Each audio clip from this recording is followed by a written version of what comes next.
Bonjour, là ce soir à Mobilis 2009 avec Nicolas Babet de l'Université de Neuchâtel. Il va se présenter mieux.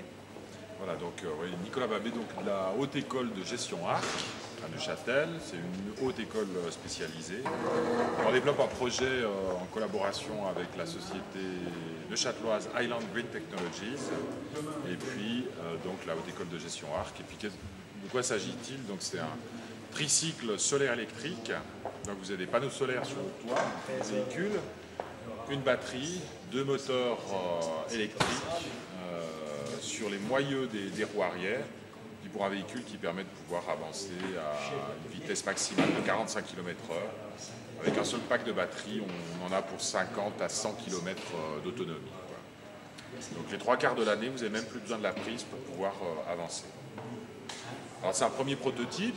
Ce premier prototype, il va déboucher sur un deuxième prototype qui est en préparation actuellement et puis qui devrait être finalisé d'ici au mois de juillet 2010. Les premières séries, elles sont prévues donc à la fin de l'année 2010. D'accord. J'ai vu que vous pensez à cela pour le tourisme. Alors il y a deux axes de réflexion. Le premier axe qui est le tourisme, puis il y a un deuxième axe pour lequel nous pensons qu'il y a vraiment un intérêt à moyen terme, voire à court terme, c'est le transport de marchandises et de services en milieu urbain. D'accord. Donc lié aux nouvelles politiques d'aménagement du territoire, d'urbanisme, le fait que la voiture soit toujours plus rejetée en dehors des centres-villes, lié aussi à des phénomènes, le vieillissement de la population, le fait qu'on essaie le plus longtemps possible de maintenir les personnes âgées ou les personnes à mobilité réduite dans leur domicile propre. Tout ça, ça va déboucher sur des services.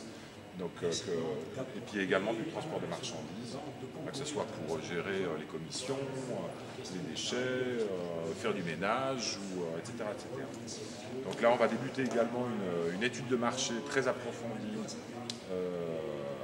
à partir de 2010 pour démontrer cette hypothèse. Et puis, ce que je dois dire aussi, c'est que ce projet a pu bénéficier de l'aide aussi déjà de 4 villes de l'arc jurassien, donc il a été déjà dans cette première étape financée. Ces 4 villes, ce sont La Chaux-de-Fonds, Le Loc, Saint-Imier et puis Porrentruy.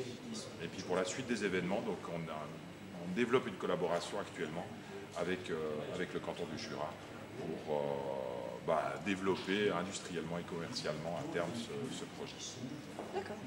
Merci bien. Mais je vous en prie. Merci. C'est un plaisir.